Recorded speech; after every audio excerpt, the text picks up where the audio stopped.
তো চলো বন্ধুরা, আজকে আমি আমার রেসিপিটা শেয়ার করছি। তো চলো, আমি কড়াইয়ের মধ্যে তেল দিয়ে তার মধ্যে পেঁয়াজ লঙ্কাটা দিয়ে ভালো করে ভাজা করে নেব।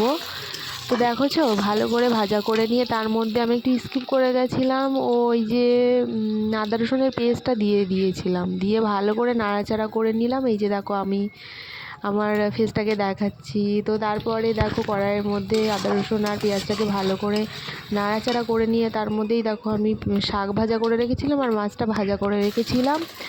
তার মধ্যে আমি বেগুন আলুটাকে আমি কড়াইয়ের মধ্যে দিয়ে ভালো করে নাড়াচাড়া করে নেব। আমি নুন দিয়ে তারপরে একটা বাসন দিয়ে ঢাকা দিয়ে দেব।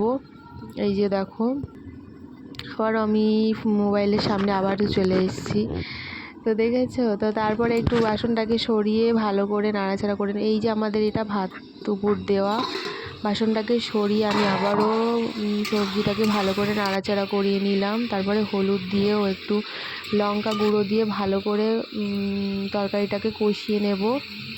ভালো করে কষিয়ে নিতে হবে যতক্ষণ না তেলটা ছেড়ে যায়। তো ভালো করে কষিয়ে নিয়ে তারপরে আমি জল দিয়ে দেব পরিমাণ মতন।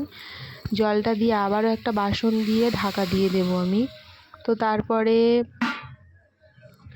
আলুটা সিদ্ধ হয়ে গেলে আমি বাসনটাকে সরিয়ে মাছটা দিয়ে ভাজা মশলা দিয়ে তরকারিটাকে নামিয়ে নেব। দেখো, ফাইনালি তরকারিটা কিন্তু হয়ে গেছে। তো তারপরে আমি একটু ভালো করে নাড়াচাড়া করে নামিয়ে নেব।